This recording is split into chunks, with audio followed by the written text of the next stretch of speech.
say that. I had to leave my phone at the field house because they were. Welcome back into the 2019 Southern Orthopedic DME Prep Zone Media Day. James Phillips back here with you.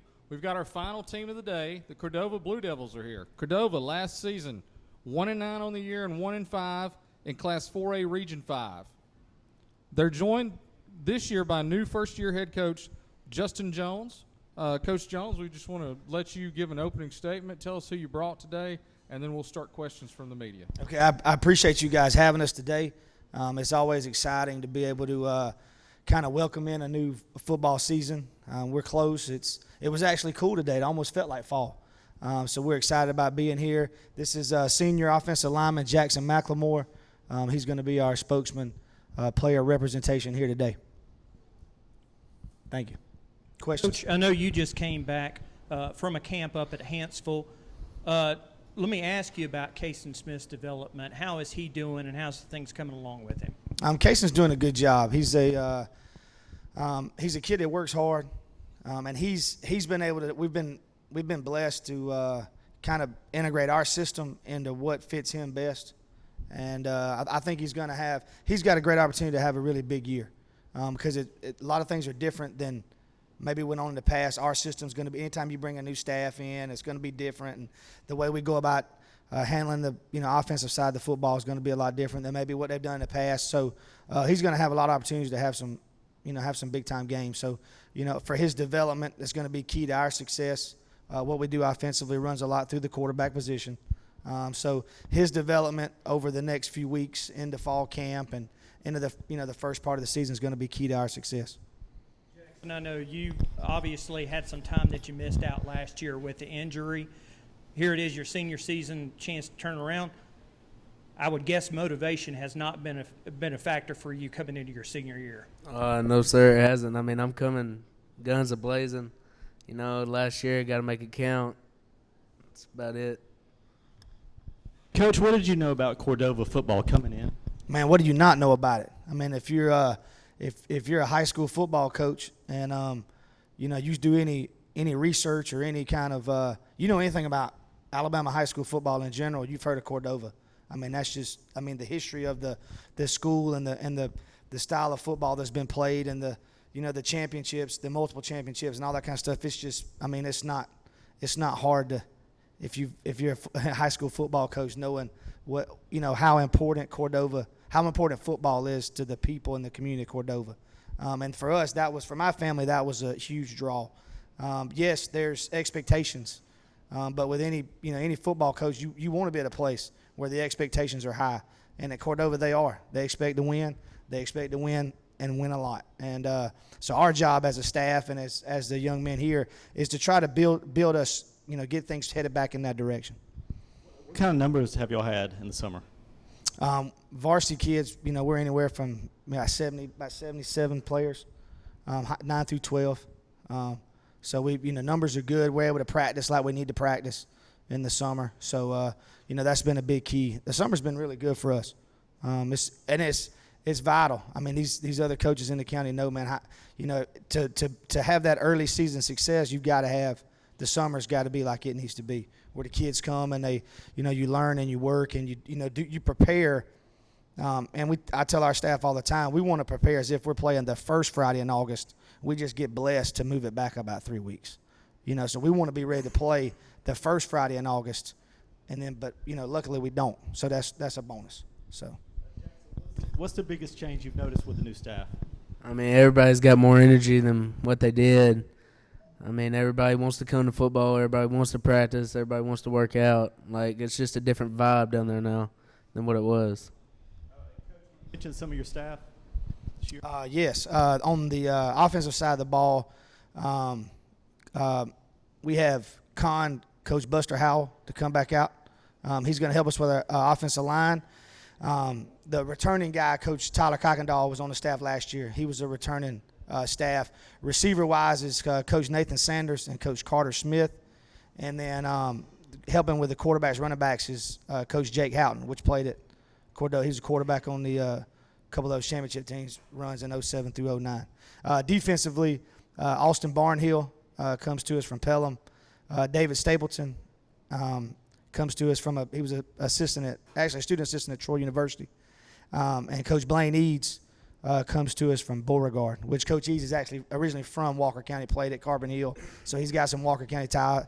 And then the other returning staff is Coach Tim Simon, which, hey, we all know Coach Simon, you know.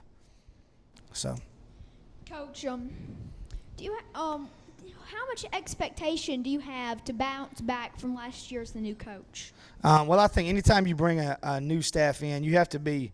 I mean, our expectations in that locker room are going to be everything different than what I'm going to tell you today. So just know that. I mean, I'm not naive and I'm not stupid. So our expectations are just every day. We have like a football blueprint, and that's go hard, do right, and expect to win. So it's not really like that's our expectations every day, not just like, oh, we got game 1 coming up against a rival at door. No, what's our expectations for Thursday? You know, how are we going to handle Thursday? So we want to be at our best. You know, we want to try to do right in everything we do. And then we want to have an expectation, like you talked about, an expectation to win, to succeed. And that's not just football. That's learning how to be the right kind of man, too. Because in life, when I wake up every day, I want to do my best for my kids and my wife. You know, I want to do right for my kids and my wife. And then I want to have an expectation to be a successful husband and a successful, you know, father as well. So it's more than just, you know, a football blueprint. What we try to instill in him, that's our football culture blueprint. But it's going to help him when he becomes the boss one day or becomes that employee or that employer. You know, he was going to be the right kind of man. He's going to get up every day, lace up his boots, and give his best every day at work, and then expect to be successful in whatever Jaxon chooses to do. So. All right, Coach, and to your schedule, you have 1.5 months on the road without welcoming a guest into your stadium. How do you feel about that stretch? Well, I feel like this. If you're ever going to, which in Cordova's used to, if you're ever going to play in the playoffs, at some point you're going to have to go on the road and win. That's the name of the game. And when it comes to the playoffs, everybody, I want to play at home in the playoffs. Yeah, you do. But to make that run and play in December, you've got to learn how to win and manage games on the road. So for us, that's a great opportunity to instill in our kids, hey, this is great practice. I mean, and those games matter. They do matter. But it's also a chance for us to learn how to engage in those environments, how to go in a hostile environment and win. Not just play well, but go win on the road, because that's huge when it comes playoff time. And, Coach, back to your schedule, you have a few big games. You are welcoming Endora, and then you are traveling to Fayette County, Northside, and Oatman. How do you think that you can keep your players motivated to play good in that game and win? Well, I don't think motivation will be a problem when you mention rivals in Walker County. I think it's more about keeping things under control and just making sure we play each play and not get too worried about what's going to happen by the end of the game, and just play each quarter at our absolute best. So I'm excited about it. I've heard a lot about the rivals in this county. You know, the rivalry is very similar to where I come from. There's towns and small communities where we battle each other every year. So it's just a great opportunity to kind of renew some of those rivalries here in Walker County. Yes, sir. Coach, not only reading when you were first hired, the article that Jonathan did when you were first hired, but also some of the things that you've said today, it's obvious you put a lot of emphasis on leadership and also developing the players and the young men. Can you talk about some of the things that you do not only on and off, but off the field also to help acclimate them into later on years? Well, I think for us, it's learning the value of that 4-letter word that we all hate. It's called WORK, work. All right, and I think if young men can learn the value in just working hard and how that, and also learn too that, like, you know, we live in a society where it's quick reward. Like, everybody wants something, boom, right now. I get on my phone and it's right now. And I think in football and life it's really so different. You know, where in the game of football you're gonna work as hard as you can, starting from January, 6-7 months till August, so then I can reap a reward come November.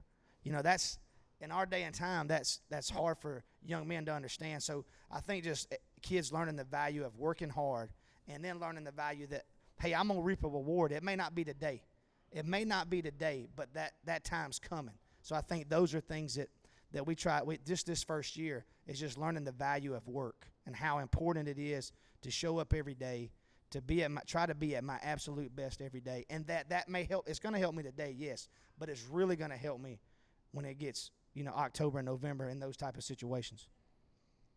Cordova's not used to a 1-9 season.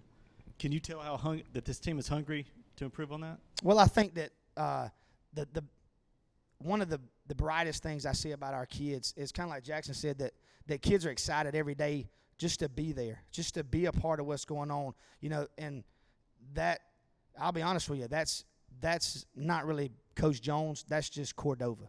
You know what I mean? Like, kids love to play football. That's why they're there. That's why kids, grew up that way. Granddaddy, daddy play. It's just that instill of, hey, it's getting close to football season. We're gonna get excited. And I think I've been blessed just to kind of almost I'm just the match, and it's just they're the wood and the flame and all the gasoline. They're all that, and it's just boom, and it's just sparking, and it's just exciting to see kids enjoy, being at football practice.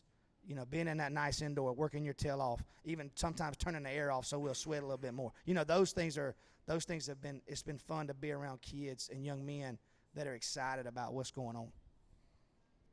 Coach, want to say again, thank you for coming today. I know y'all were playing in Hanceville in a 7-on-7 deal and had to hustle over here to be able to get here.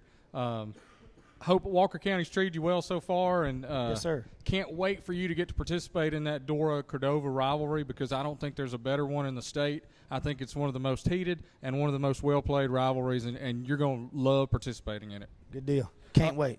Again, I want to say one more time for our last sponsor of the day, Nelson, Bryan, and Cross, attorneys here in Jasper, 205-387-7777. They're focused on results, committed to excellence, dedicated to advocacy, personal injury, Social Security disability, workers' compensation. Jasper attorneys with more than 85 years of combined experience. Go see Nelson, Bryan, and Cross for any of your legal needs, and they're always happy to participate and be a sponsor for events that not only Mountain Eagle does, but things for all of the athletic programs here in our county. I want to thank them again. Nelson, Bryan, and Cross, 205-387-7777. That's going to do us for all of our teams today. We're going to take a short break, and Jonathan, Brian, Jeffrey, and myself, and we may even let Zach join us. We'll say a goodbye, a thank you, and a goodbye, and give you a wrap-up on today's event. But we'll be back in just about 5 minutes to take care of that. See you guys then.